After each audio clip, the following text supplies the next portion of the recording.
Hey there folks, I just wanted to make a video today and give you my first ride impressions on my 2002 Kawasaki MeanStreak.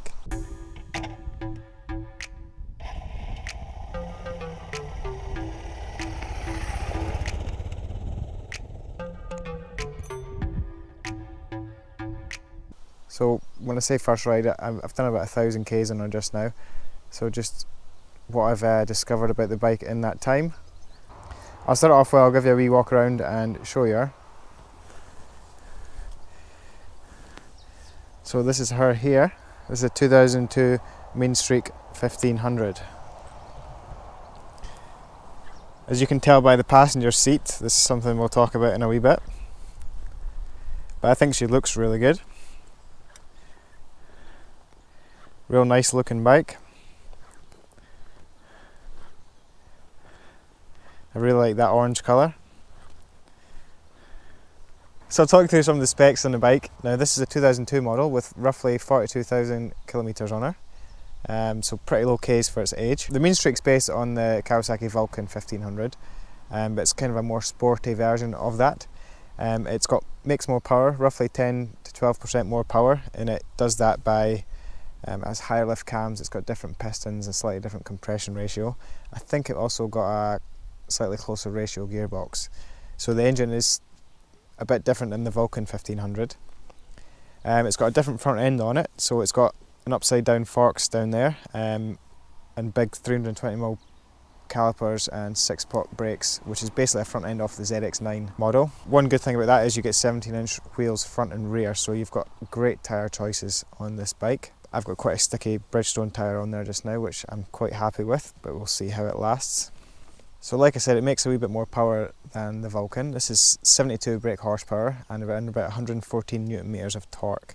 So it's not a massive amount of power and torque, but it's not too bad. It is a wee bit lighter than the Vulcan as well. It's 289 kilograms dry, and you've got a 17 litre gas tank. So when it's fully fueled up, filled with liquids, your coolant and your oil and all that, you're probably looking at 310, 315 kg.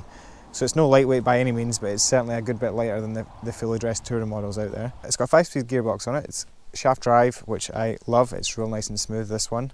Like I said, it's got the upside down forks on the front, and it's got twin shocks on the rear. These are air assisted, so you can pump them up. They are, however, I find them quite hard. When you hit a bump out there, it kind of feels like they're bottoming out, although they're not. They're pretty rock solid. They're nice and smooth, just normal riding, but when you hit a big bump, they are pretty hard. So the tyre sizes in this bike are, like I said, 17 inches front and rear. You've got a 130/70/17 on the front and a 170/60/17 on the rear. Like I said, there's loads of tyre choices out there, which is quite good. Most cruisers have got 15-inch or 16-inch wheels on them, which really does limit your choices on tyres. So like I said, it's got a 17 litre fuel tank there, and I've worked out my average in the 1,000 kilometres that I've done on the bike. I've averaged around about 50 miles to the gallon, UK gallon, which is pretty good for a bike of this size. And I've been getting around 220 kilometres before the fuel light comes on, which would give me a rough range of 250 to 300 kilometres, which is pretty good. I can't really complain at that really for a bike of this size and weight. It's pretty good in that aspect. We've been doing a wee bit of two-up riding recently, and as you can see by this addition here, the stock seat is bloody terrible. This is just a memory foam neck pillow that you use on an airplane, and we've just strapped that onto the passenger grab handle there. So Danny's been sitting on that, which does help. It's still not a great seat. As you can see, it's pretty small there. Even my driver's seat, after around about 400 Ks, I started to get quite a sore arse on this seat. So I mean, we are looking at getting an upgrade on that pretty pronto. Overall, I think the bike looks really good. It looks really nice and sporty. Even with those panniers that I've got on there, I think it looks really cool. I've got the stock exhaust on there, although it has been debaffled. It does sound pretty good, and it's not over noisy either. At 100 k's you can't hear it, but it's quite noisy around town, which it sounds pretty cool. So my bike's got a tail tidy on it as well. It was fitted by the previous owner. So that number plate is nice up in there, which is looking good. The stock, it would have a big plastic thing there like most bikes, but I think that looks really cool. And I have got a different air filter on my bike as well. I've got a ram flow filter, which I may end up changing because that is not motorcycle specific. That's just, somebody's just made that work for that application.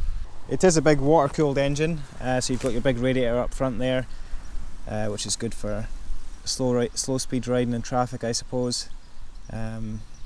Also means you've got probably better miles per gallon as opposed to an air-cooled bike. You've got hydraulic clutch here, which is very nice and light, with adjustable levers as well. Same on the brakes, adjustable levers as well, which is a nice addition to the bike. Rev Counter and Speedo, and on the Speedo there you've got a trip meter and a clock, and as well you've got a fuel light, coolant temperature light, oil pressure light, and a fault code light there. So you do have some things there. Your idiot lights are on the tank here. They are a bit hard, you've got to kind of look down at them when you're riding. They're not in your direct line of sight, so sometimes you've got your indicator on. It's quite hard to, if you forget to see that until you actually look down at it.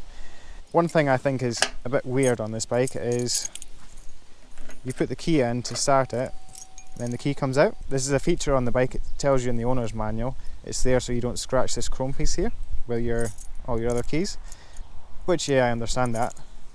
But a lot of times I end up riding and I'm checking all my pockets, where the hell did I put the keys, and I've got to stop and actually make sure that I didn't leave the keys in the ignition and they fell out. That's probably something that you'd get used to, but it is a bit different compared to any other bike that I've owned. So we'll go and jump on the bike and take it for a spin, and I'll tell you how she rides. Right folks, so what's the MeanStreak like to ride? Well, it's real easy to ride actually. Slow speed's incredibly easy. It's very smooth, the clutch is nice and light. I would say it's very beginner friendly. Even though it is a heavy bike and you do feel it when you're lifting it up the side stand, or if you've got to push it around. Danny had a shot on it earlier and she was able to ride it no problem, even though she hasn't been on a bike in almost a year. She was able to jump on and drive it around without any issues. So it's very beginner friendly. Although it's got enough power there. It's not a sports bike by any means, but it's you know, it gets up to speed pretty quick, and 100 kilometers per hour, which is the speed limit here, is just under 3,000 RPM, and it's silent at this speed, and it's real comfy. It'll just sit at this speed all day, even faster if you want. It's a real nice place to be when you're riding.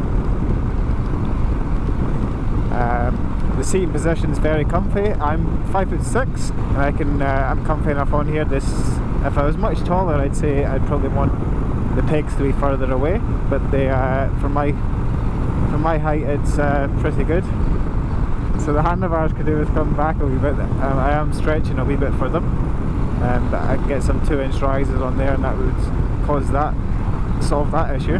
There's plenty of torque at 100k just to roll on the throttle to overtake.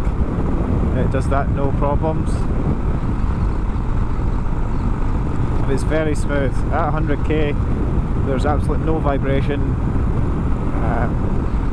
You don't even know the bike's running, to be honest. You can't hear anything, it's nice and quiet, there's no vibration. It's a real nice place to be, sort of cruising around. This is my first cruiser bike. I've just ridden sports bikes and dual sports before this, so I mean it's completely different than what I'm used to, but like I said, it's so easy just to jump on and ride this that it's not really an issue. So yeah, overall this bike, just from my sort of first impressions, everything's fairly positive.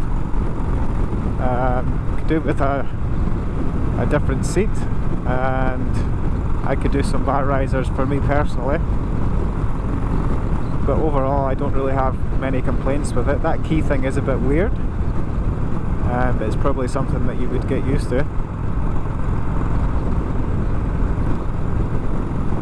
Servicing is pretty normal on this bike. Every 6,000 Ks Kawasaki recommends an oil change, and every 12,000 for a filter change. It's hydraulic lifters on there, which means no valve clearance checks, which I think is really good. Coming from sports bikes and dual purpose bikes, it's the first bike I've ever had that has had hydraulic lifters. So I think that's I don't see why all bikes aren't like that. It's got It's also got a radiator on it, so there is a coolant change, which I think Kawasaki recommends every 4 years, possibly. I'll need to double check that. But I mean, that's not a massive issue. I did that yesterday on the bike. It wasn't a massive job to do. And final drive oil, I think Kawasaki recommends every 4 years also on that, although I probably would do it a bit sooner personally. And again, that's not really any issue. Shaft drive to me is the way I think all bikes should be. It's just a, you know, it's just, I think it's just far superior way of doing things. The fuel light's probably a bit dicky. When it comes on, it usually takes about 12 litres, so it's not massively accurate. 5 litres in reserve is probably a bit much, but you know, that's not a massive issue. If you had a proper fuel gauge, that would be better, but again, there's not really much room there for it. It's nice to have a rev counter. Not many bikes of this style have a rev counter on them. I quite like that. It handles the corners pretty well. Like I said, it's got that ZX9 front end up front, and those sticky 17-inch wheels and tyres. So it yeah, it handles corners pretty well. Probably a lot better than most motorcycles in its class. So another thing as well, the fuel injection is pretty well sorted. There doesn't seem to be any sort of dead spots or that there. It's pretty smooth on the throttle. It doesn't seem to have any power bands or that. It's just pretty linear power, which can be, in my eyes, it was a bit boring when I first jumped on it. But it's just a different way. I'm used to having a, you know, a sports bike power band, or even like my DR650. Once you get it up there, it kind of does have like a winny wee power band there. But this is just pretty linear all the way up to 6,000. But that's just a characteristic of the bike, and it's something that you'll get used to. Like I said, I'll do another review in probably a year's time, once I've put 10,000 Ks or so on it, and we'll see what I think about it then. But anyway, as for now, thanks for watching, guys. If you've got a MeanStreak, or if you're thinking about getting one, let me know in the comments. If you've got any more questions about it, or if you've got one, tell me what you think about yours. If there's anything blaringly obviously that I've missed out, let me know. And thanks for watching, and I will see you all in the next one, guys. See you later.